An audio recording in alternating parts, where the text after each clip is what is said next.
televidente y también a todo el público que nos acompaña a través del aula Zoom y a través de las redes virtuales. A nombre del magistrado César Ochoa Cardich, director general del Centro de Estudios Constitucionales del Tribunal Constitucional, les damos una cordial bienvenida a la conferencia internacional Existen derechos absolutos, visiones actuales en la era de la ponderación.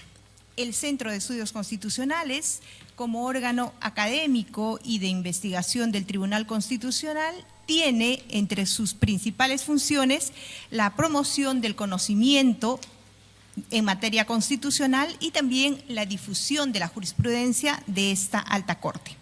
El evento académico que hoy nos convoca se enmarca precisamente en el cumplimiento de estos objetivos y lo hace con la valiosa participación de un reconocido especialista en la materia que el día de hoy nos convoca.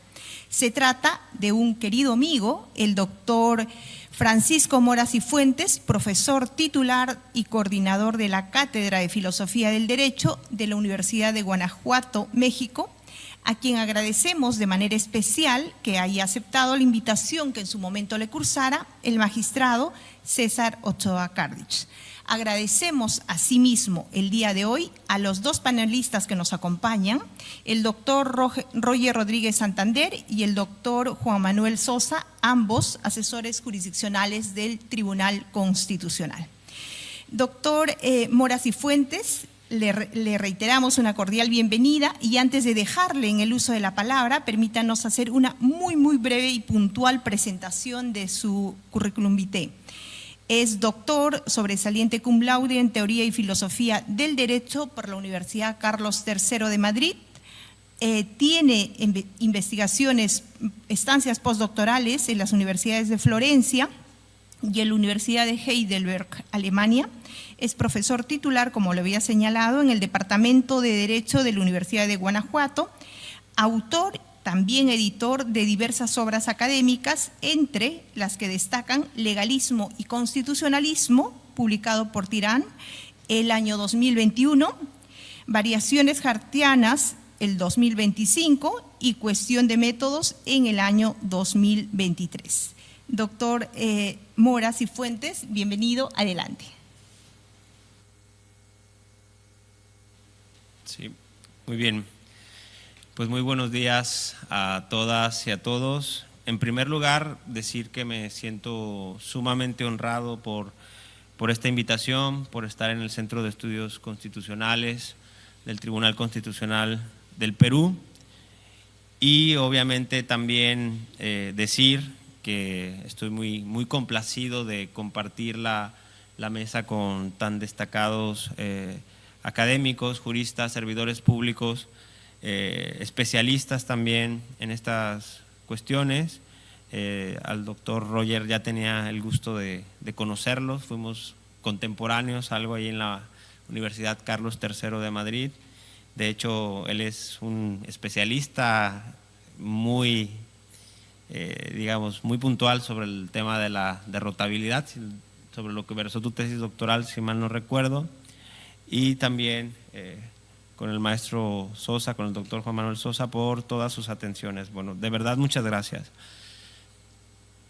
Bueno, yo voy a hacer una presentación de un texto que he estado preparando y quería básicamente comentar cuál fue la génesis concreta de este trabajo. Este trabajo surge porque desde hace tiempo me he dedicado a trabajar de una manera interpuesta, es decir, a través de la obra y de los escritos del profesor Máximo Latorre sobre el tema de la tortura, y en ocasión de un seminario que se celebró en Catanzaro, pues surgió la idea de elaborar un texto sobre cómo era tratado el tema o el problema del carácter o no de los derechos absolutos y sobre todo en qué sentido preciso se puede de alguna manera predicar tal carácter en parte o en una parte, creo, importante de la literatura sobre el tema, ¿no? ese, digamos, es el motivo.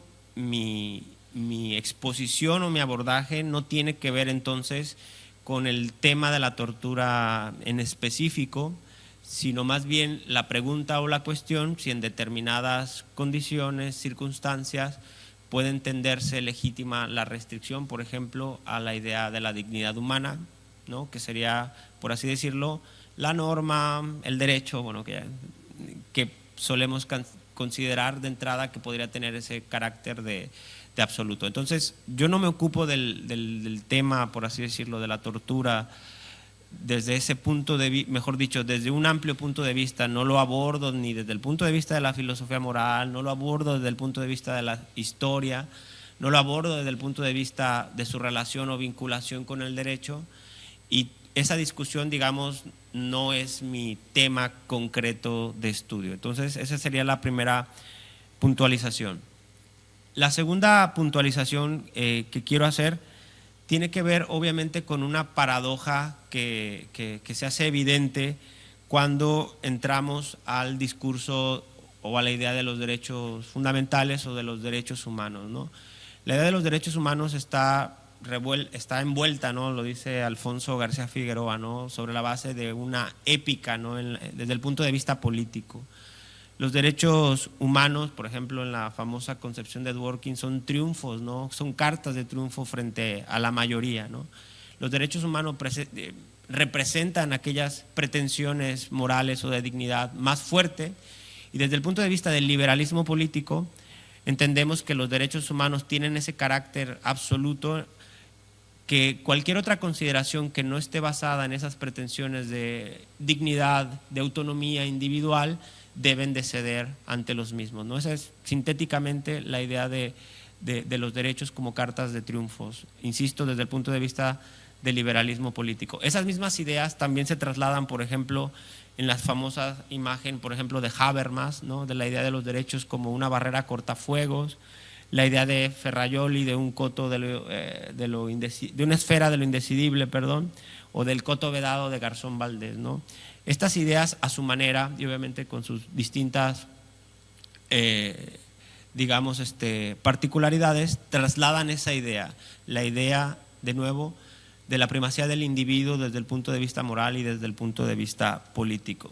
Sin embargo, cuando se baja al ámbito de la teoría del derecho, de la teoría jurídica de los derechos fundamentales, resulta paradójico cómo esa imagen se empieza a desvanecer. Y de nuevo, Alexis suele decir esta idea de que cualquier derecho fundamental palidece frente, por ejemplo, cualquier norma del empaquetado de las salchichas, ¿no? Es decir, cualquier norma que trate sobre una especificidad o un procedimiento más mínimo que nos pareciera de menor relevancia moral, parecen tratadas sobre el elemento jurídico con más detalle, con más cuidado, con mayor especificidad, ¿no? Esa es la cuestión o la paradoja que se plantea, y fundamentalmente se plantea sobre todo cuando entendemos que desde la teoría principialista, y concretamente desde la teoría principialista de Robert Alexis, se plantea una concepción limitable, una concepción relativa o fundamentalmente una teoría externa de los límites a los derechos fundamentales. Bueno, ¿qué es lo que dice esa teoría estándar a propósito de la existencia o no de derechos en sentido absoluto? Y bueno, desde aquí la respuesta es clara, es digamos, conducente desde el punto de vista de los propios presupuestos de la teoría, ¿no? El tema, tal y como lo aborda Alexis, parte de lo que él denomina una concepción relativa o una concepción absoluta de la dignidad, ¿no? Si la dignidad humana tiene una concepción absoluta, entonces no es ponderable, y si no es ponderable, fundamentalmente es porque se manifestaría como una regla. En cambio, la concepción relativa la concebiría como un principio. Si es un principio, es sujeto de ponderación, y si es sujeto de ponderación, limitable en algunos escenarios o en algunos supuestos. Obviamente, Alexis, en este sentido, dice que él considera que la concepción relativa de la dignidad, entendida como un principio que es ponderable y por tanto limitable, es la correcta. Con todo, Alexis tiene que dar cuenta, ¿no?, de la idea de que en nuestra concepción y fundamentalmente en los textos constitucionales, la idea de la dignidad se nos presenta de una manera, como dice el artículo primero de la Ley Fundamental de Bonn, intangible, ¿no?, es decir, con un carácter, digamos, absoluto o de regla. Él dice, bueno, en primer lugar, debemos de decir que siendo la concepción relativa de la dignidad correcta, hay ciertas características que le arrancan, dice él, una tendencia hacia lo absoluto. ¿Cuáles son esas dos características que arrancan esa tendencia hacia el absoluto según Alexis? En primer lugar, que desde el punto de vista del peso abstracto de los principios, solemos entender que la dignidad humana posee mayor peso abstracto. Y de nuevo, cualquier vistazo a las constituciones o a los tratados internacionales sobre esa materia plantearían que la dignidad humana prima facie tiene un peso mayor y que ese peso mayor, por tanto, haría que la dignidad en la inmensa o gran mayoría de los casos resultara ganadora o fuera tendencialmente ganadora en cualquier situación. Dicho esto parecería o significaría que la dignidad humana funcionaría como una regla en la mayoría de los casos posibles, que gracias a ese peso abstracto podríamos subsumir muchos de los casos y no tendríamos que entrar en un ejercicio estricto de ponderación. Bueno, en segundo lugar, Alexis dice que en realidad la tendencia al absoluto de la ponderación se complementa con otra serie de argumentos, pero obviamente si seguimos de nuevo los propios postulados de la teoría, sería ¿qué sucede cuando del otro lado no se está ponderando otro derecho, otro bien jus fundamental que no sea la dignidad, sino la propia dignidad, ¿no? Entonces, si hay un conflicto entre dignidad, entonces ahí tendríamos que entrar a esta cuestión. Bueno, Alexis dice, en el debate acerca de la dignidad humana, las colisiones extremas o trágicas juegan un papel importante. Entonces ya estamos viendo de nuevo la excepcionalidad, por así decirlo, o la especificidad de estas situaciones. Dice, son ejemplos de ello la tortura en el escenario de una bomba nuclear a punto de estallar o el derribo de un avión lleno de pasajeros que ha sido secuestrado por terroristas con el propósito de usarlo como un arma para matar al mayor número de personas. La tortura en el escenario de la bomba nuclear a punto de estallar atañe sin duda alguna a la dignidad humana. Entonces, el planteamiento sería, cuando hay un conflicto entre dignidad, como en estos casos difíciles o trágicos, entraría la idea de la ponderación.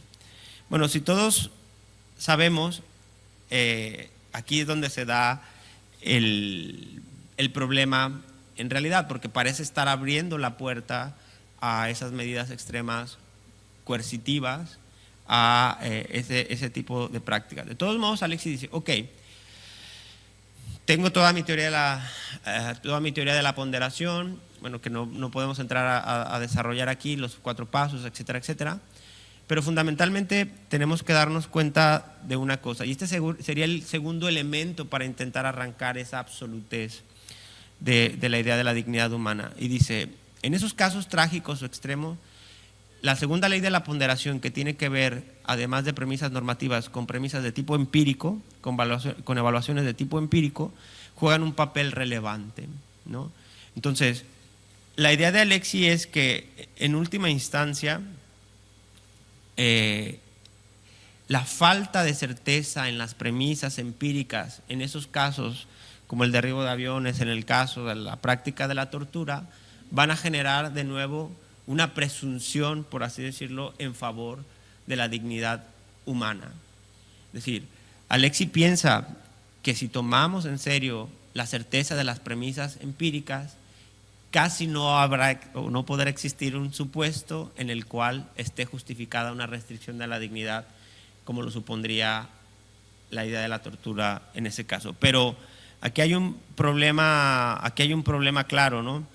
El problema claro es que, obviamente, y porque claramente se trataría de una petición de principio, Alexis no dice que no sería concebible la posibilidad de que en una constelación de ponderaciones posibles no estuviera justificada. Y él llega a decir en un artículo que está en una revista que se llama Parlamento y Constitución, está traducido por Alfonso García Figueroa, él llega a decir que en una constelación de entre 82 posibles es permisible la tortura, o justificable, o que la restricción humana es legítima, bueno, etcétera.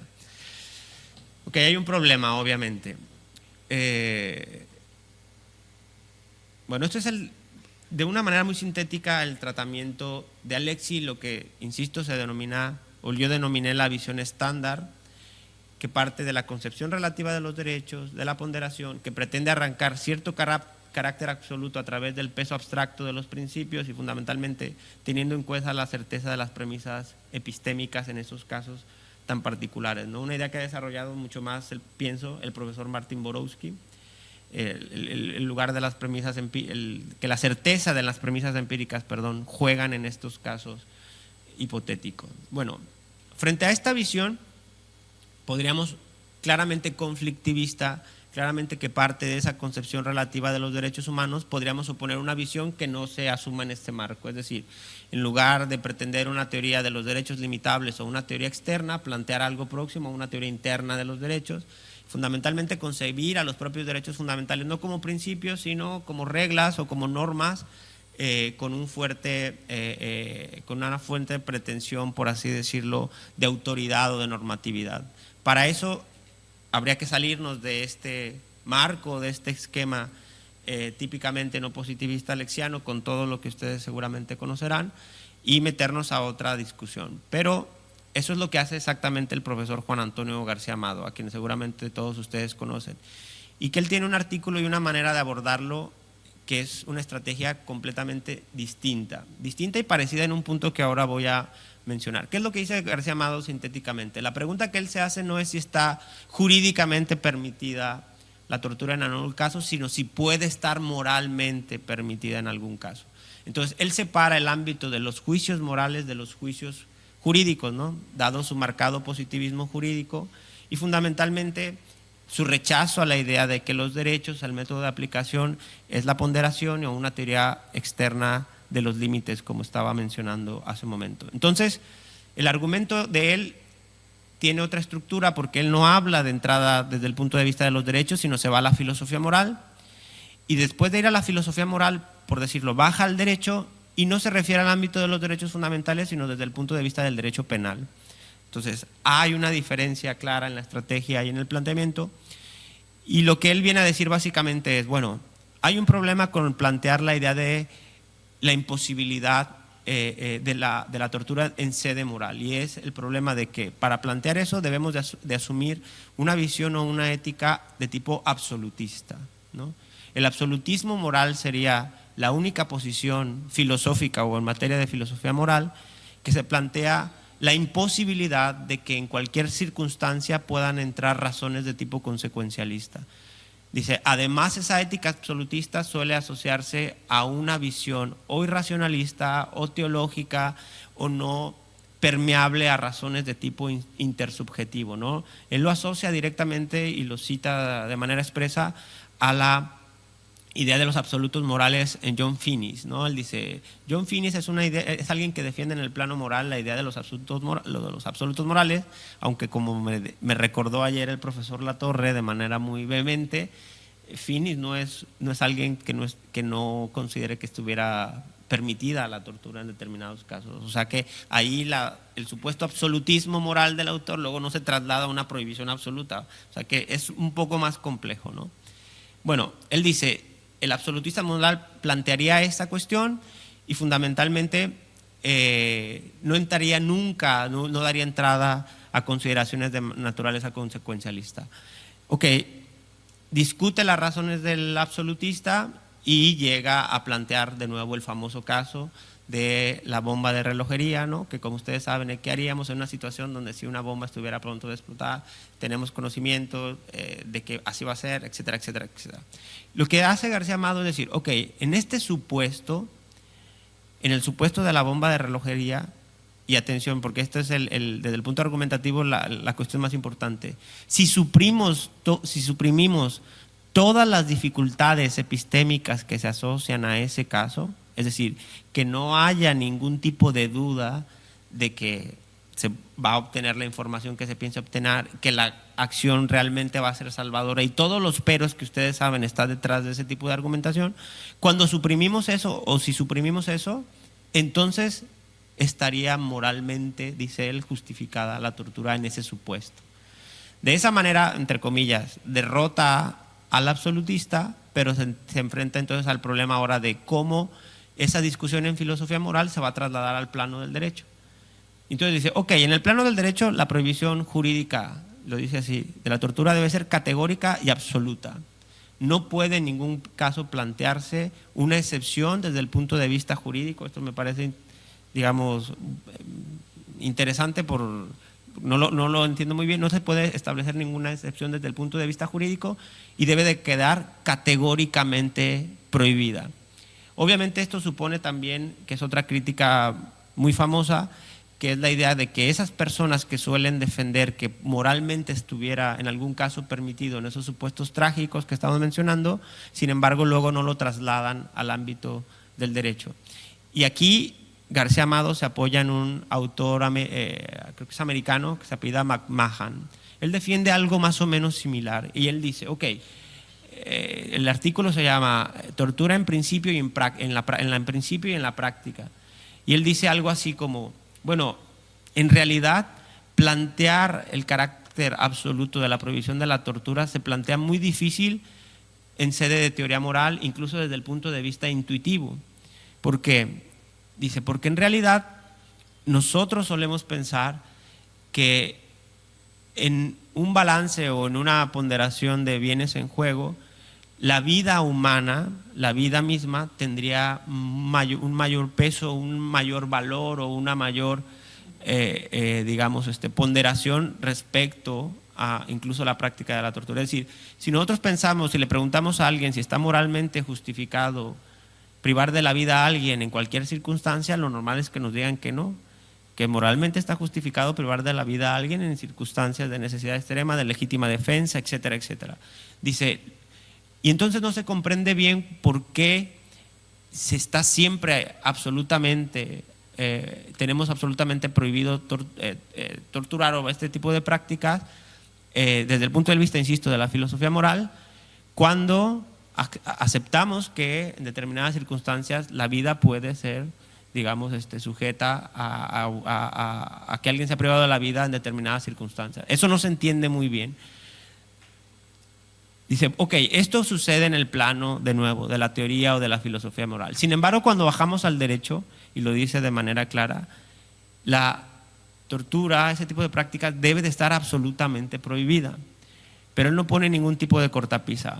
Dice, lo normal es que en esas circunstancias, no en las idealizaciones de los filósofos morales, no en los experimentos mentales sofisticados que realizan, nos encontremos en situaciones donde la información, el riesgo, la posibilidad realmente sean inexistentes. Entonces, quien necesite ayuda práctica para saber cómo comportarse en situaciones tan lamentables, lo más probable es que tenga que ir al derecho. Y el derecho, ni el derecho nacional, ni los tratados internacionales lo aceptan ni lo deben de aceptar. Porque lo que acaba diciendo de manera sintética es que caeríamos en una especie de pendiente resbaladiza. No es posible legalizar o especificar y fundamentalmente si se permitiese en algún punto sería utilizada fundamentalmente de manera autoritaria o de manera sin límite alguno, ¿no? Que es un poco la idea de la tortura en sí misma.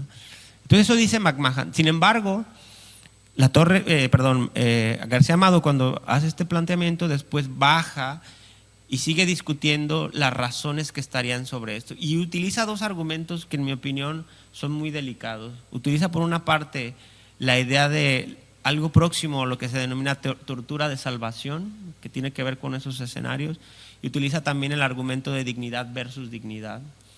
Y él dice, ok, lo que no debemos de dejar de considerar, digo, al menos que seamos desde el punto de vista discursivo y argumentativo, lo plantea, al menos que no seamos dogmáticos, al menos que no estemos dispuestos a aceptar razones de tipo intersubjetivo, es tener en cuenta también la dignidad o la indignidad de la persona que en su caso es o deja de ser torturado. Y aquí él pone un ejemplo que es muy, muy fuerte, dice: la persona que, por ejemplo, está siendo torturada para salvar a su hijo, entre más es torturado, su dignidad crece más, lo dice de manera literal. En cambio, una persona que tiene un vil, ruin, despreciable, si es sometido a ese trato y más resiste, es como si ya demostrara, lo dice él, la carga de indignidad que hay en él. Obviamente esto tiene muchas repercusiones y hay muchas argumentaciones, pero la idea sería un poco esa, decir, no podemos, piensa él, dejar de tener en consideración eso. Entonces, si suprimimos las certezas epistémicas, si no hubiera ningún género de dudas que eso, entre comillas, funcionaría, etcétera, etcétera, etcétera, él pensaría que estaría moralmente justificado. ¿Qué sucede en el derecho? En el derecho no se puede aceptar porque él dice que no puede legalizarse, no se puede plantear excepción positiva, se entiende a la cuestión, pero la cuestión se resolvería más que como por así decirlo, alguien sería juzgado por el delito y con eso dicen se mantiene el tipo y el tipo penal y el fenotipo o los pilares, ¿no?, de un cierto derecho, piensan, pero a la hora de castigar estaríamos dispuestos, cuando fuesen en ese supuesto justificado, entiende él, no sería punible. Entonces esa es la solución que da Juan Antonio García Amado a la situación. Finalmente hay una tercera posición que es la que desarrolló el profesor Juan Carlos Bayón. El profesor Juan Carlos Bayón, en mi opinión, uno de los filósofos del derecho en nuestra lengua más importantes y en mi opinión tal vez el que mejor escribe. A mí el profesor Bayón me tengo un gran afecto intelectual, me parece una persona deslumbrante intelectualmente hablando.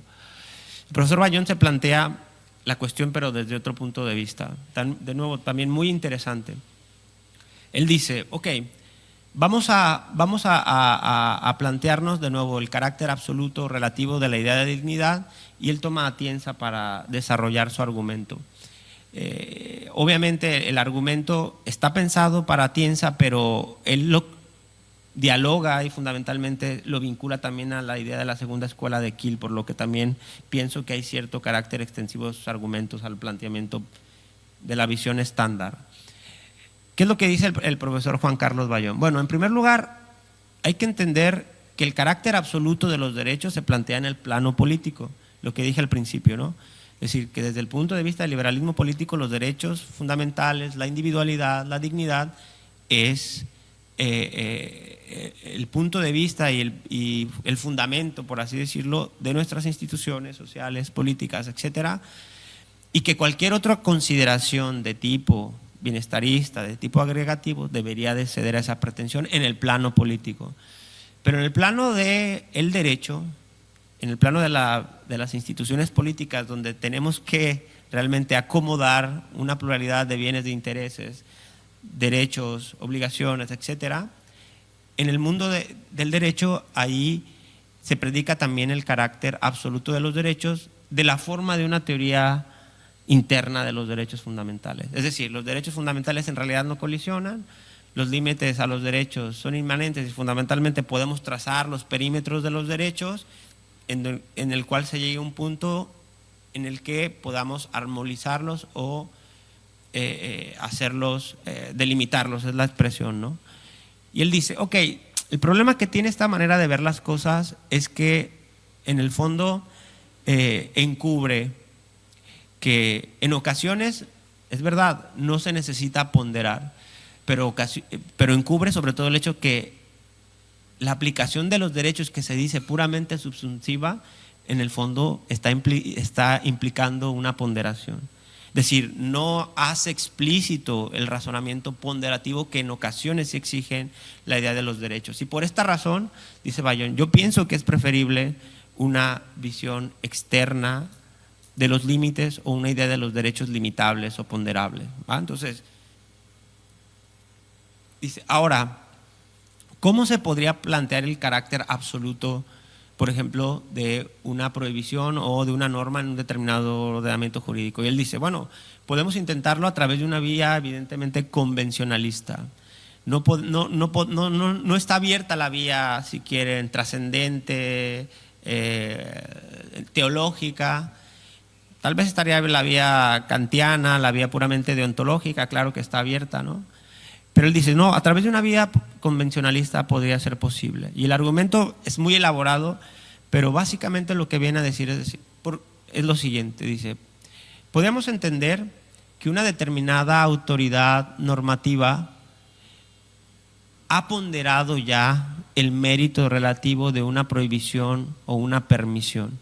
Y dice, pensemos en lo que decía McMahon, es decir, pensemos que el constituyente, para marcarlo, realizó ya una ponderación de los méritos relativos o no de esa prohibición, precisamente desde el punto de vista en que los jueces, al momento de ponderar, o las autoridades o las policías, pueden incurrir en sesgos, en riesgos, en problemas de información de manera sistemática, que es preferible determinar esa prohibición de manera categórica o de manera absoluta en la propia Constitución.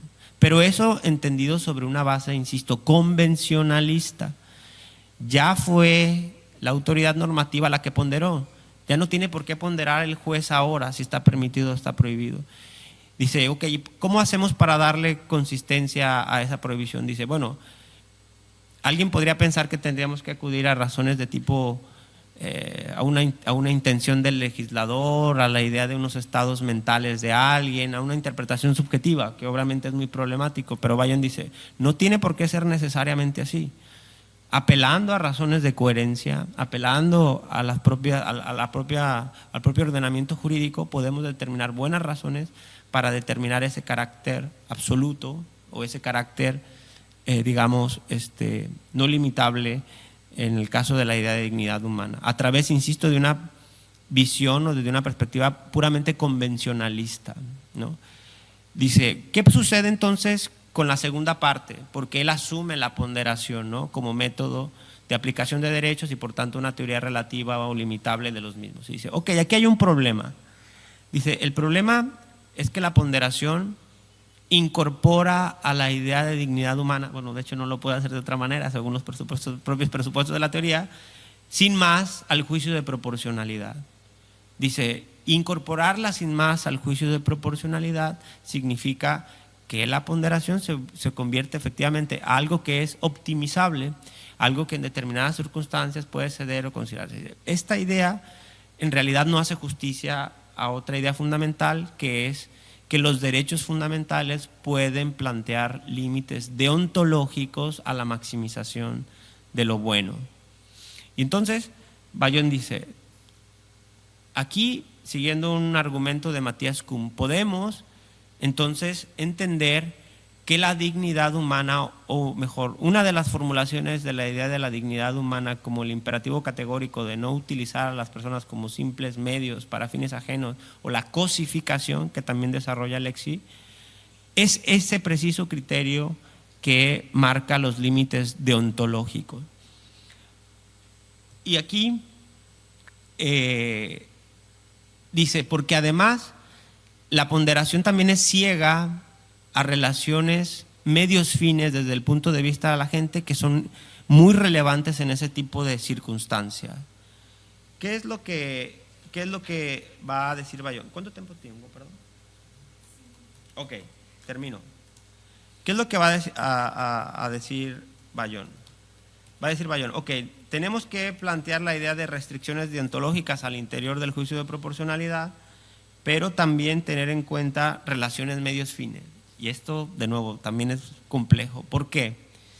Porque dice, el juicio de proporcionalidad es ciego, por ejemplo, a situaciones que se plantean en relación a medios fines, por eso no se logra explicar bien la idea de la legítima defensa y fundamentalmente en su relación con, por ejemplo, la idea de la integridad física o de la tortura. Y él dice algo más o menos así.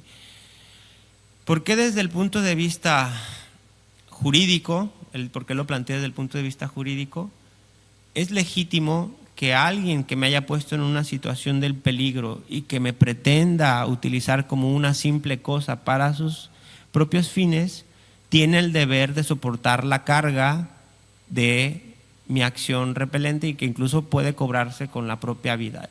La idea es decir más o menos lo siguiente: en ese caso, cuando alguien nos está utilizando como simples cosas para sus propios fines, la cuestión se resuelve en términos de estricta proporcionalidad. No entran en juego los límites deontológicos o el carácter deontológico. Dice, pero no sucede así cuando nosotros somos utilizados para fines puramente ajenos.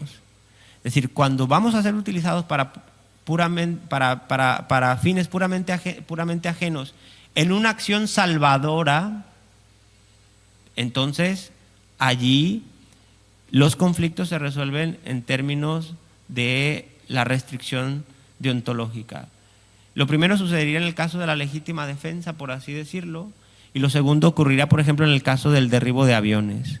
En el caso del derribo de aviones, dice Bayón, ingresan los límites deontológicos clarísimamente, porque las personas, los pasajeros, van a ser utilizados y sacrificados en pos y en fin de una acción salvadora. Van a estar siendo meramente cosificados. Entonces, allí no cabría ese recurso. Dice, pero en los otros supuestos podría caber. Esto de nuevo es inquietante porque si se están dando cuenta, el carácter de la absolutez del profesor Bayón se arranca de una visión convencionalista, pero al momento de determinar en esa ponderación, digamos ya de los casos más trágicos, él trae las relaciones medios-fines y el principio de restricciones deontológicas. En algún caso entrarían y en otro caso no entrarían. ¿Qué se concluye de eso? Se concluye de eso, dice Bayón, que no se tiene un derecho absoluto, dice, a la integridad física, pero sí se tiene un derecho absoluto a no ser instrumentalizado para fines ajenos. ¿Qué supondría eso? Pues que habría supuestos en los que la tortura podría estar amparada, habría supuestos en los que no, y en realidad el único derecho que verdaderamente tendría el carácter de ser un derecho absoluto, es decir, en ningún caso ni ponderable ni limitable, sería, por ejemplo, el derecho a no ser esclavizado. Porque el derecho a ser esclavizado supone, dice él, conceptualmente la cosificación de la persona y su anulación como ente autónomo. Bueno, estas serían muy sintéticamente las posturas, obviamente son inquietantes, por así decirlo, pero sí me gustaría concluir diciendo una cosa: ninguno de estos autores que estoy mencionando es partidario, como otros autores, como otros escritores, por así decirlo, defensores de la práctica o de la legalización de la tortura. Ninguno de ellos plantea que sea legalizada, que sea asumida como legítima al interior del ordenamiento jurídico. Nadie plantea esa cuestión. Esta discusión tiene que ver más bien con el límite y la capacidad de las teorías para hacer lugar a una idea que es, de hecho, de difícil encaje.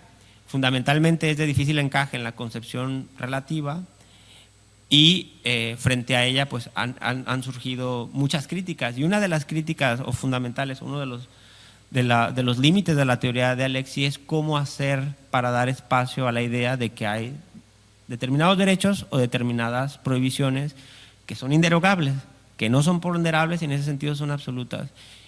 Y el problema es que en ese esquema no hay nada que no sea imponderable a priori, ¿no? Bueno, pues eso es un poco lo que les quería comentar y les agradezco nuevamente por su atención. Muchas gracias. Muchas gracias.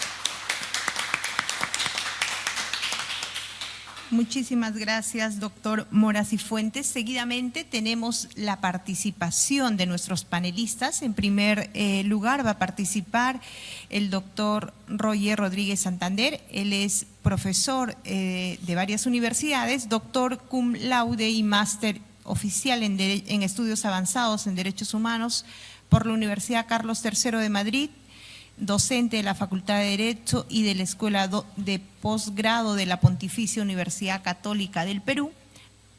Ha ocupado cargos importantes en la administración pública, ha sido viceministro de Justicia, director de la Dirección General de Derechos Humanos del Ministerio de Justicia y también es autor de diversas obras sobre el tema que hoy día nos convoca. Adelante, doctor Roger Rodríguez. Muchas gracias. En primer lugar, por supuesto, mi agradecimiento al Centro de Estudios Constitucionales del Tribunal Constitucional, mi casa de trabajo, por invitarme a poder decir algunas palabras a propósito de la tan interesante disertación de Francisco, que me da tanto gusto verlo después de algún tiempo entre nosotros. Y por supuesto compartir la mesa con Juan Manuel y con Candelaria. Tengo 15 minutos y es muy difícil en realidad en 15 minutos hacer un comentario que transmita, que deje alguna idea siquiera mínimamente trascendente a propósito de tópicos filosófica, moral y jurídicamente tan complejos. Efectivamente, como recordaba Francisco, en mi caso hice una tesis sobre la derrotabilidad jurídica. El propio nombre lo dice, ¿no? Derrotabilidad jurídica parte de la idea de que siempre es posible jurídicamente la derrota normativa. Es decir, voy a decirlo así, el sacrificio, la muerte, la inaplicación de una norma sobre la base de ciertas razones. Defendí siempre que esas razones tenían que ser jurídicas, pareciera, digamos, una redundancia, pero lo hacía con el propósito de enfatizar la diferencia entre el razonamiento jurídico y el razonamiento moral puro, ¿no? Desde luego el razonamiento jurídico es razonamiento moral, pero como gusta decir mucho Alexi, es una forma especial de razonamiento moral, ¿no? Un razonamiento moral institucionalizado. Y eso me llevaba a ciertas conclusiones. Voy a lamentablemente tener que ir un poquitito de frente hacia el final por cuestión de tiempo, pero no quiero dejar de mencionar la perspectiva que siempre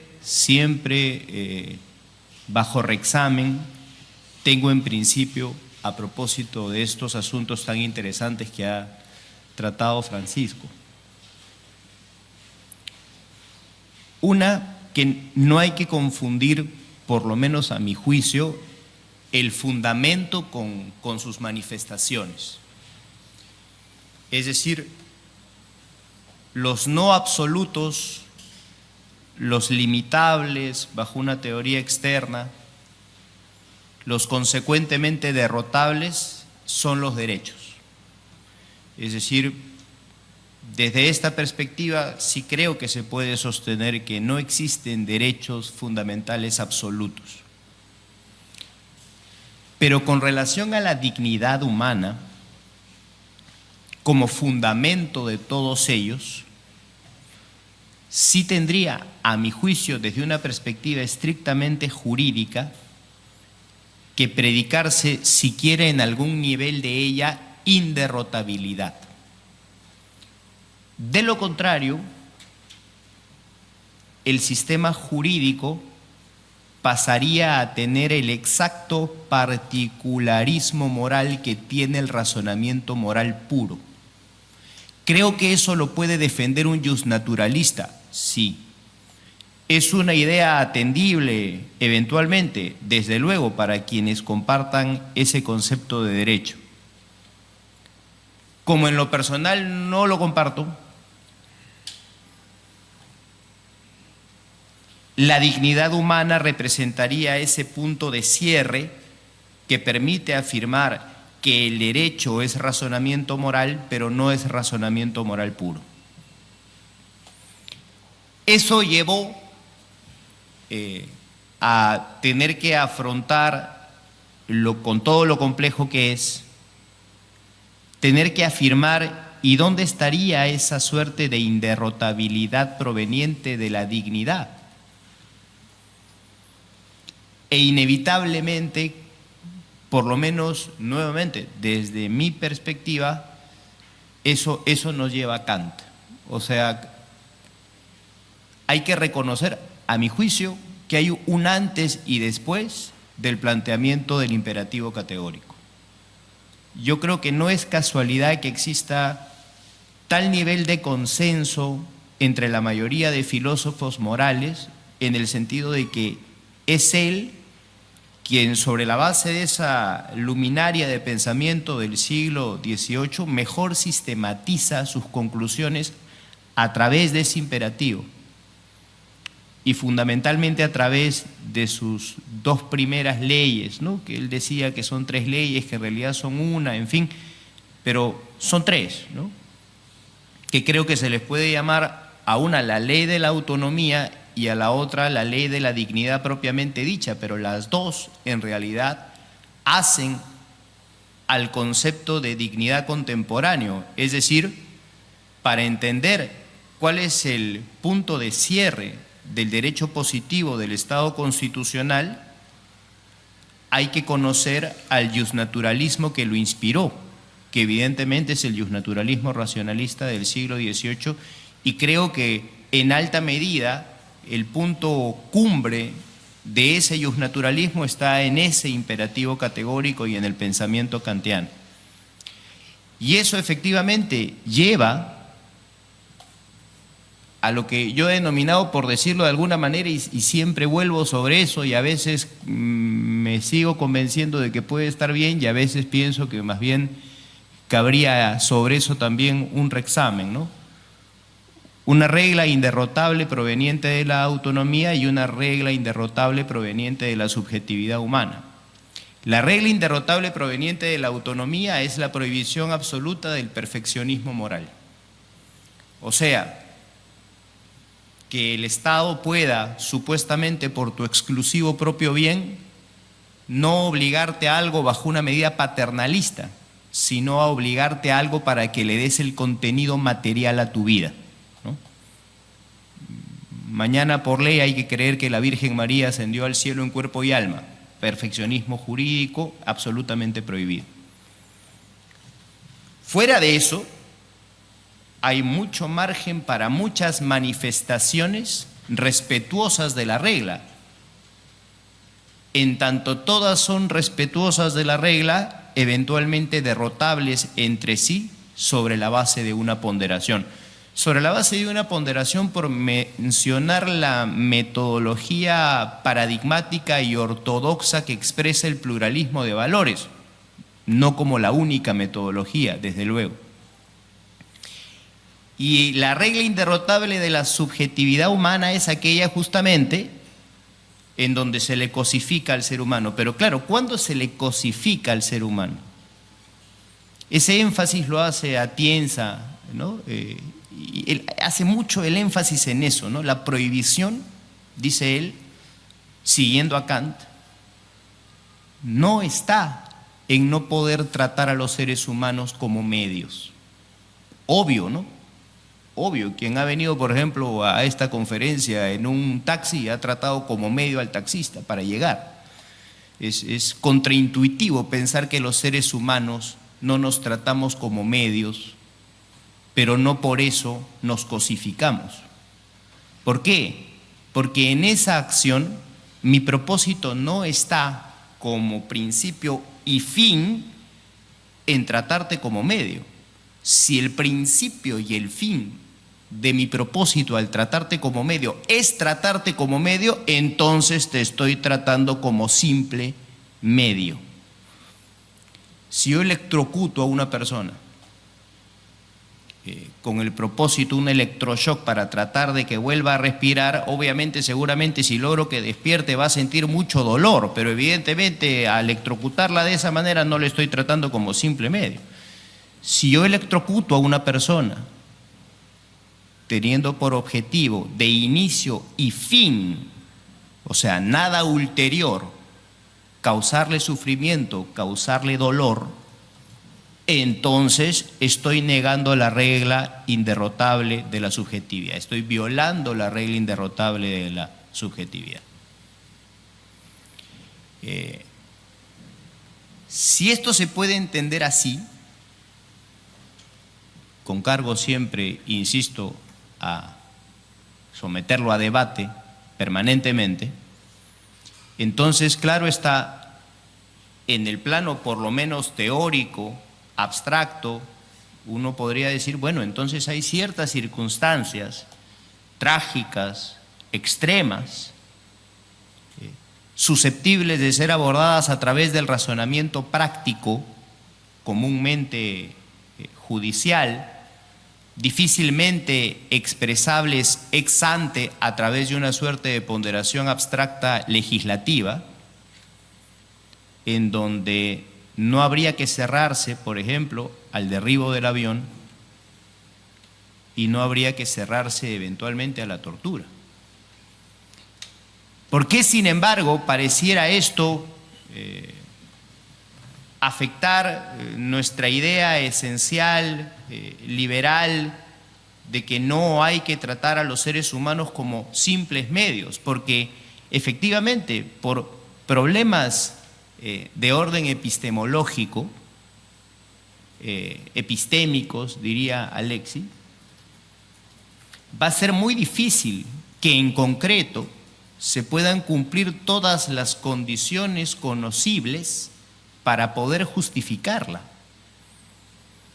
Y creo que eso está un poco detrás, por ejemplo, de esta famosa sentencia alemana a propósito de la ley de derribo de aviones. No sé si han tenido ocasión de revisarla, es una sentencia muy interesante, porque lo que en resumen dice en esa sentencia, por supuesto fue una ley alemana que se dictó poco tiempo después de lo que aconteció con las Torres Gemelas.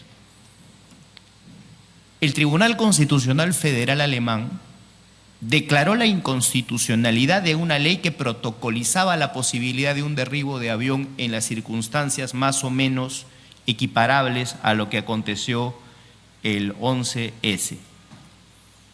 Y la declaró inconstitucional no porque sostuviera que era imposible la posibilidad práctica de que eso resulte constitucionalmente justificado, sino porque consideró inconstitucional que el legislador se situara en abstracto en esa posibilidad. Como decir, tú no puedes ex ante validar una situación que solamente podría ser eventualmente convalidable sobre la base de un razonamiento práctico de tal nivel de complejidad y particular que puedas tú creer que anticipadamente, justamente bajo ese razonamiento abstracto, lo puedes definir en todas sus propiedades jurídicamente relevantes. Y por eso declara, me parece un razonamiento muy interesante. Creo que por eso hay que mantener la prohibición de la tortura como una regla, vamos a decirlo así, cuasi inderrotable prima facie. Pero plantearse en abstracto una suerte de protocolización de cuándo va a ser bueno torturar, entonces uno diría un ratitito, eso es atenta de alguna manera contra el intuicionismo que tenemos de que eso sería tanto como decirle a una serie de funcionarios públicos en general, ojo que esto puede darse, ¿no? Ojo que esto en ciertas circunstancias puede darse, y eso es lo que no aceptamos. Es un tema muy delicado, al punto de que como sé que nos están grabando, no voy a tomar postura personal, porque siempre, a veces en las clases uno termina diciendo ciertas cosas cuando no lo están grabando, pero que uno ponga en blanco y negro finalmente, como efectivamente algunos se han atrevido y con una valentía tremenda, ¿no?, a afrontar estos temas, es una cuestión bien delicada, bien delicada. Creo, para terminar, porque me quedan solamente 2 minutitos, que a manera de conclusión se pueden expresar cuando menos 3 razones en favor de la idea de que hay que abrirse a los límites externos de los derechos, es decir, a aceptar que no existen derechos fundamentales absolutos, insisto, sin que esto signifique desconocer el valor absoluto del fundamento, que son dos cosas distintas, y que sirve como idea para no mezclar el razonamiento moral puro con el razonamiento jurídico, y a abrirse a la posibilidad de la ponderación siempre como una metodología aplicable para resolver esos eventuales conflictos. La primera es una razón de orden político o de filosofía política. A mi juicio, sostener que existen derechos absolutos es negar el pluralismo jurídico-moral que debe caracterizar a la filosofía del Estado constitucional. En segundo lugar, plantear que existen derechos absolutos implica un contraintuicionismo, a mi juicio, de orden epistemológico. Es creer que siempre detrás de toda construcción jurídica hay un acto de descubrimiento y no de construcción. Esa es una idea, a mi juicio, contraintuitiva. Y en tercer lugar, una razón de carácter ideológico. Comúnmente, quienes sostienen que hay derechos absolutos es porque, a pesar de que buscan profesar una suerte de separación entre derecho y moral, en realidad en la moral que creen suele ocurrir esto. No voy a mencionar nombres, pero si ustedes revisan los autores que defienden el no conflictivismo ius fundamental, comúnmente son pensadores muy conservadores que no creen en una separación entre ética pública y ética privada, sino que creen que todo es una sola ética y que el derecho debe apostar por el descubrimiento de esa ética.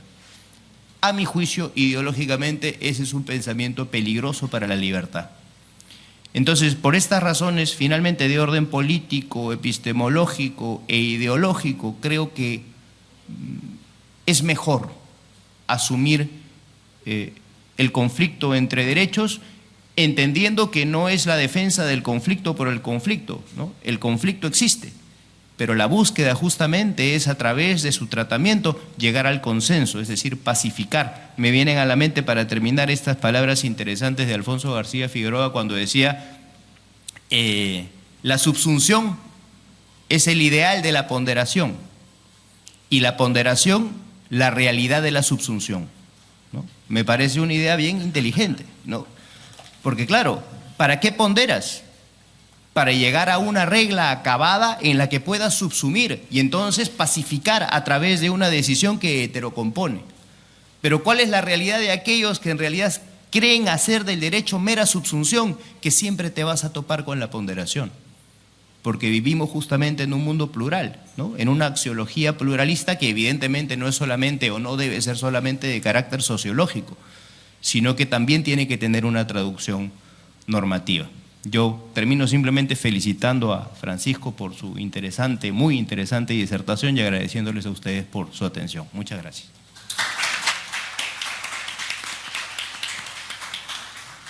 Muchísimas gracias, profesor Roger Rodríguez. Mire, se enteró el público que usted estaba y ahí tiene la acogida. Bueno, quisiéramos agradecer de manera especial a la Universidad Nacional de Trujillo, que está aquí con nosotros. No contaban con el tráfico de Lima, así que por eso han llegado un poquito tarde. La conferencia está grabada, se las haremos llegar. Muchas gracias. Continuamos entonces. Seguidamente tenemos la participación de nuestro director ejecutivo, que además es asesor jurisdiccional del Tribunal Constitucional y profesor en varias universidades. Se trata del profesor Juan Manuel Sosa Sacio. Él es magíster en Derecho Constitucional por la Pontificia Universidad Católica del Perú, máster en Argumentación Jurídica por la Universidad de Alicante, además egresado del doctorado en Derecho de la Pontificia Universidad Católica del Perú y máster en Estado de Derecho Global y Democracia Constitucional de la Universidad de Génova. El día de hoy es panelista, así que tiene 15 minutos. Adelante, profesor Juan Manuel. En primer lugar, muchas gracias por haberme tomado en cuenta para este panel. También felicitar a Francisco por su esclarecedora exposición, que en efecto creo que aborda diferentes tópicos importantes para poder entender esto del carácter presumiblemente absoluto, algunos derechos. Para mí es un honor también compartir la mesa con Roger, con Candelaria, a quienes saben que estimo mucho, ¿no? Bien, yo quería decir 3 cosas puntuales. Una primera tiene que ver con una forma de abordar este tema de los derechos absolutos que escuché más bien en Alicante, ¿no? A Juan Ruiz Manero cuando estaba precisamente exponiendo en Génova. Y lo que él decía, que es una visión cuarta, digamos, entre las que tú has tocado, es que para él la dignidad es no decía derecho, sino principio absoluto, que para los alicantinos derecho y principio es casi lo mismo.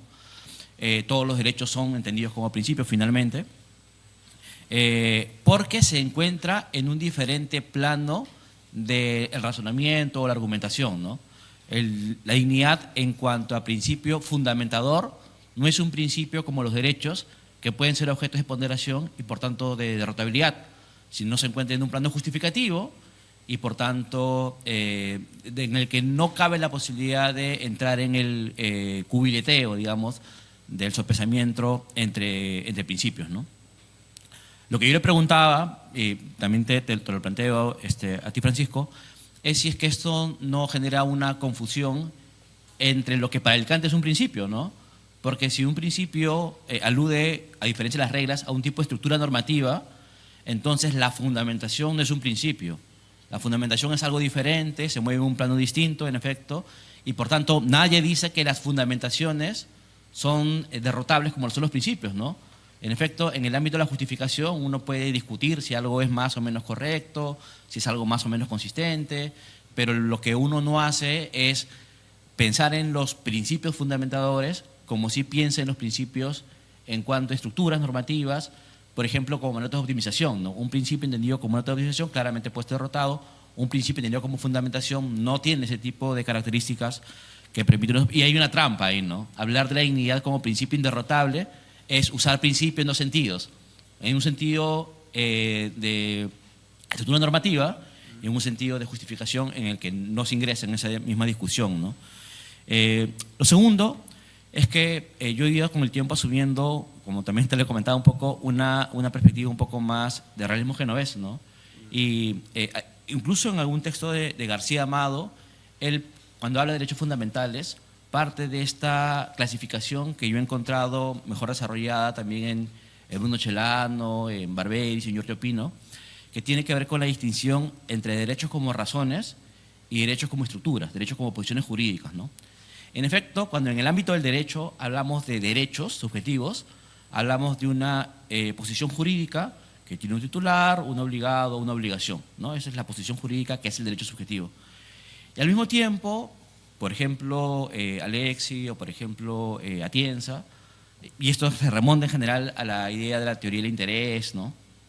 Derecho no es la posición es lo que protege el derecho subjetivo entendido como un valor, como un interés, como un bien, ¿no? Y por tanto el derecho sí tiene que ver con un argumento que permite que broten posiciones jurídicas, ¿no? Y en ese sentido esta diferencia es potente, porque en efecto cuando uno piensa en el derecho civil o en el derecho administrativo o en el derecho laboral, no ingresa alguien una demanda y espera que el juez resuelva ponderando, que el juez resuelva con base en derechos en el sentido de posiciones jurídicas protegidas por el ordenamiento jurídico. Y sin embargo, cuando lo mismo se dice en el ámbito constitucional, sí parece que lo que se espera es que el juez tome no los derechos como posiciones, sino los derechos como razones, objeto de una argumentación jurídico-moral, ¿no? Y por tanto que se pondere y todo eso, ¿no? Digo que esta diferencia analítica es importante porque en efecto parece que los derechos no se tomarían suficientemente en serio si solamente se toman en cuenta como derechos de razón, es decir, como principios. Porque en efecto se entra en la lógica de que todo es por igual ponderable. Cuando uno mira cuáles son las posiciones típicamente protegidas por los derechos fundamentales, uno encuentra de que ya hay algo que lo hemos conversado de diferentes maneras en esta sesión, pero que es que hay consensos filosóficos y sociales en torno a la estructura que le damos a los derechos. Por ejemplo, cuando nosotros miramos en las constituciones la forma en la que está regulada la tortura o la esclavitud, que son 2 derechos que hemos vinculado con la dignidad en cuanto a mandato de no discriminación, que también es una regla, son derechos tipificados como regla. Nunca hay una tipificación como el derecho a la vida, como la integridad física, que es más abierta, ¿no? Que es un poco la lógica de cómo están redactados los principios para Alexi o para Alicante, ¿no? Con un antecedente abierto o con un mandato de optimización. La formulación canónica de la tortura es: está prohibida la tortura, no se puede torturar, claro, e igual con el caso de la esclavitud, igual con el caso de la discriminación, que es básicamente, son todos estos correlatos evidentes del mandato de no instrumentalización, porque hay un consenso detrás, un consenso social, un consenso ético, un consenso metajurídico, en efecto, detrás de estas afirmaciones, ¿no? Igual, cuando pensamos en derechos como inviolabilidad, por ejemplo, la inviolabilidad del domicilio o de las comunicaciones, no pensamos en la ponderación. O sea, no es que un juez en el caso concreto dirá, bueno, tomando en cuenta los principios en juego, ahora me parece que es razonable que se ingrese un domicilio, sino es que está tasado que en los supuestos A, B y C se puede ingresar al domicilio, ¿no? La formulación también es una formulación en la que sí hay una ponderación previa del legislador, pero no es que es un asunto abierto a cualquier tipo de debate, como si todos los derechos fueran razones ponderables, ¿no? Y así con todo, ¿no? Con las libertades, con las potestades, en fin.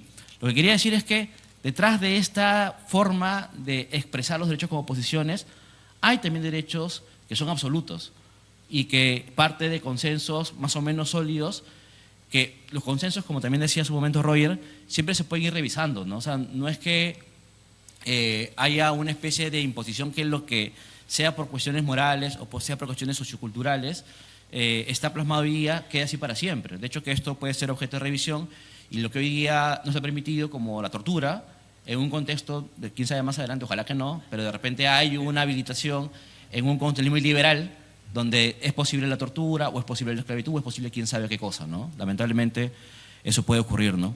Entonces, yo diría que esta presentación, que no toma partido, digamos, por lo que debe ser absoluto o lo que no debe ser, es muy útil para poder saber de que es perfectamente posible que en cada democracia, que en cada Estado, uno lo puede revisar sin problema.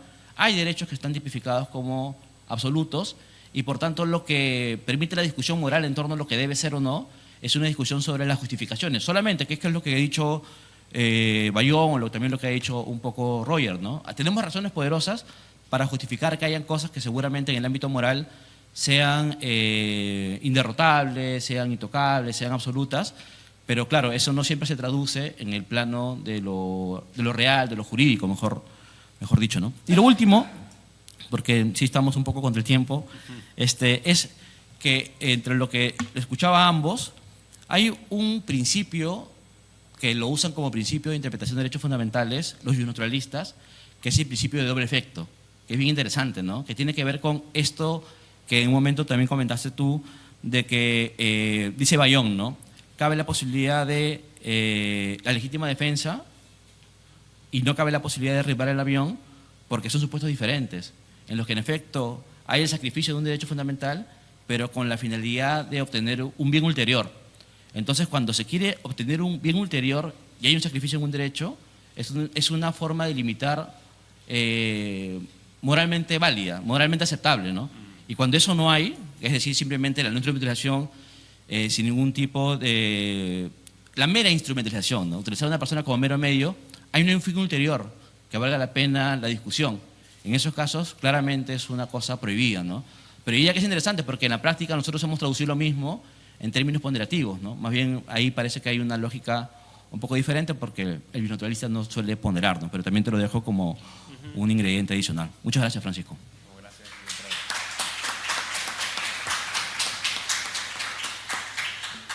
Sí, bueno, muy agradecido tanto con Roger como con José Manuel por la presentación. Es verdad, Roger dijo al final una cosa que tomo para mí, es: yo tampoco me he animado a poner en claro, en blanco sobre negro, mi postura.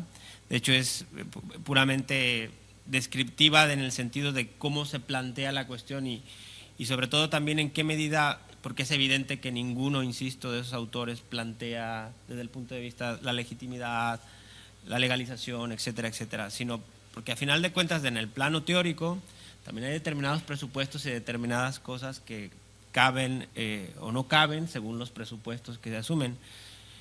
Y bueno, quisiera retomar una cuestión sobre lo que ha dicho Roger. Me parece sumamente interesante la idea que plantea de una derrotabilidad en términos estrictamente jurídicos, ¿no? En términos jurídicos o a dos niveles, por así decirlo, porque en realidad la literatura o gran parte de la literatura más estándar, para poner el caso del común amigo Alfonso García Figueroa, él dice que la derrotabilidad no es una cuestión jurídica, sino sobre la base de cuestiones éticas, y apela a la misma idea de pluralismo moral de las sociedades contemporáneas para decir o mostrar que en última instancia la idea de la derrotabilidad, en el sentido que él lo plantea, es pues dar por buena la idea de la tesis del caso especial, pero con un sentido más bien deslizante y no tanto de contención, que digamos donde tú inviertes el sentido de la idea. Y bueno, me parece interesante porque, claro, manejar un concepto positivista sí ayuda y puede plantear la idea de no confundir la fundamentación con la concretización o con la idea de los derechos. Y me pareció interesante que ahí un poco convergieron los dos, pero aquí de nuevo parece que se hizo evidente una paradoja, ¿no? Yo creo que no está en el campo de los realistas hablar de la fundamentación de los derechos, porque básicamente ellos parten de un escepticismo moral y fundamentalmente de una clara diferenciación entre el plano ético normativo y la metaética, el discurso sobre los valores, en donde los valores pues no tienen ninguna consistencia más allá de ser puras emociones o expresiones subjetivas de deseo, ¿no? Eso es lo que mete en el problema a Juan Manuel de decir, bueno, ahora tenemos un consenso, ¿no? Y el consenso social que nos dice que ahora mismo hay determinadas cosas que no son permitibles desde el punto de vista jurídico puede cambiar, pero si cambian, pues no le tiene mayor argumento para echar la mano, ¿no? Que es un poco lo que le pasa a García Amado, ¿no? En esta cuestión, ¿no? Dice, cuando se plantea, dice, claro, la prohibición jurídica absoluta existe porque está positivizada y porque es un consenso. Pero si se diera el caso de que se llegase a positivizar y llegara a ser derecho positivo, pues en esa sociedad y en ese contexto específico sería una norma de derecho válida y sería aplicable. Entonces ahí también habría un problema, obviamente, ¿no? Es un problema. Pero entiendo, obviamente, que es digamos, en el entendido y en el afán de que entendemos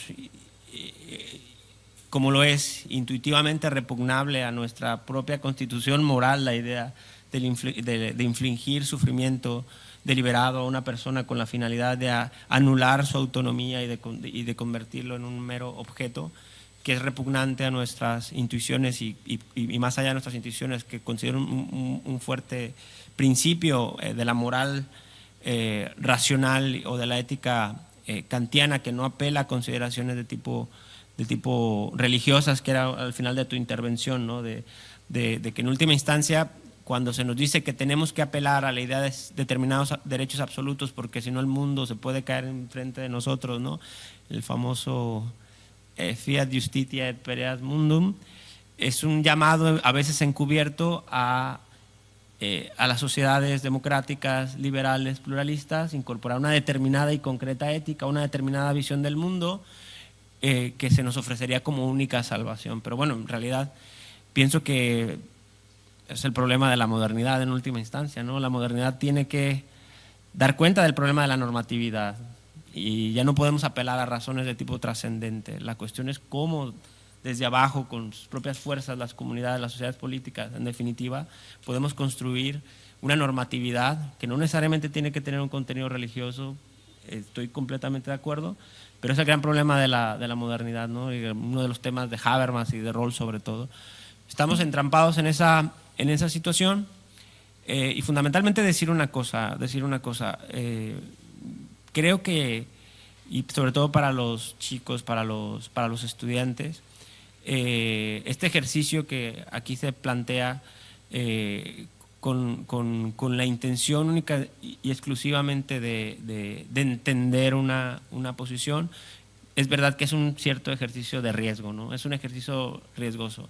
Y aquí a lo mejor sí me atendería un poco a las razones que da Máximo Latorre, ¿no? Es decir, hay determinadas cosas en que ya el simple hecho de plantearte su posibilidad suponen ya, en cierta manera, dar pie a su admisibilidad, ¿no? Entonces, lo que con esto quiero decir es que lo que pretendo con este escrito es fundamentalmente entender la complejidad que se esconde tras este problema y cómo distintos autores, digamos, autores que pueden ser muy, considero, significativos o paradigmáticos en nuestra discusión filosófica de nuestra órbita, como lo son, pues obviamente, Alexi, el profesor García Amado y Juan Carlos Bayón, abordan esta problemática. Pero obviamente hay otra postura. Y quien quiera encontrar una defensa de la idea de dignidad humana, de la prohibición absoluta de la tortura con cierto sabor o fundamentación deontológica, sin duda debería de acudir al texto del profesor Máximo Latorre, que se llama La justicia de la tortura y que está publicado en Trota. Esa es mi intención y les agradezco mucho a Candelaria, de nuevo a Juan Manuel y por supuesto a Roger. Ha sido un privilegio, un honor, y me quedo con esta gran acogida y agradecido también con los chicos de Trujillo por el esfuerzo, por estar aquí escuchándonos. Muchas gracias a todos y a todos y buenas tardes.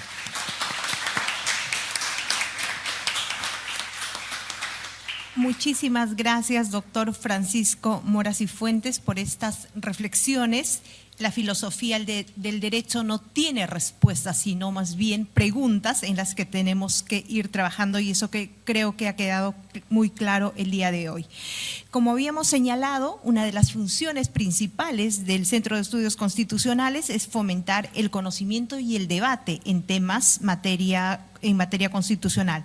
Con la magnífica conferencia del día de hoy y con la participación de nuestros panelistas se cumple ese objetivo plenamente. Antes de concluir, nos gustaría primero agradecer la gran acogida que tienen los eventos del Centro de Estudios Constitucionales. Hemos tenido más de 800 inscritos hoy día y les ofrecemos una disculpa porque tenemos personas paradas, de verdad, lo sentimos mucho. Y antes de que concluya, quisiéramos invitarles a nuestras próximas actividades. De la filosofía del derecho luego vamos a pasar a las sentencias emblemáticas. En las siguientes dos actividades, el 20 de octubre tenemos una conferencia presencial y virtual sobre sentencias emblemáticas del Tribunal Constitucional, el caso de tercerización, el día lunes 20 de octubre a las 6 de la tarde, y tendremos una plana sumamente importante que estará discutiendo y analizando esta sentencia. Estarán con nosotros la doctora Luz Pacheco Serga, presidente del Tribunal Constitucional, el magistrado César Ochoa Cardich, director general del Centro de Estudios Constitucionales, la doctora Beatriz Alba Hart, el doctor César Puntriano, la doctora Crista Caro y el doctor Omar Toledo Toribio, todos especialistas en la materia de la que se abordará. El día 28 tenemos otro conversatorio constitucional sobre sentencias constitucionales emblemáticas, el caso del patrimonio cultural. Sentencia recaída en el expediente 100-2025 amparo, en el que tendremos la participación, esta sí será solo virtual, del profesor Giuseppe Piperata, catedrático de Derecho Administrativo de la Universidad de Venecia, el profesor Orlando Viñolo, profesor de la Universidad de Piura, y el doctor Oscar Díaz Muñoz, asesor del Tribunal Constitucional. Finalmente, el día 20 y 21 todavía tenemos inscripciones abiertas para nuestro curso Amparo Previsional, que será el día lunes 20 y el martes 21. Reitero mi agradecimiento a la Universidad de Trujillo, que está el día de hoy aquí, y también desde el día martes tenemos aquí abogadas y abogados de Junín. Tenemos encuentros con el SEC llegan hasta las instalaciones del Centro de Estudios Constitucionales desde Junín, así que también les reiteramos nuestra invitación a las universidades que quieran esa actividad, aunque estamos con una agenda muy apretada por el éxito. Así que muchas gracias a todas y a todos. De esta manera concluimos esta conferencia. Muchas gracias. Buenas tardes.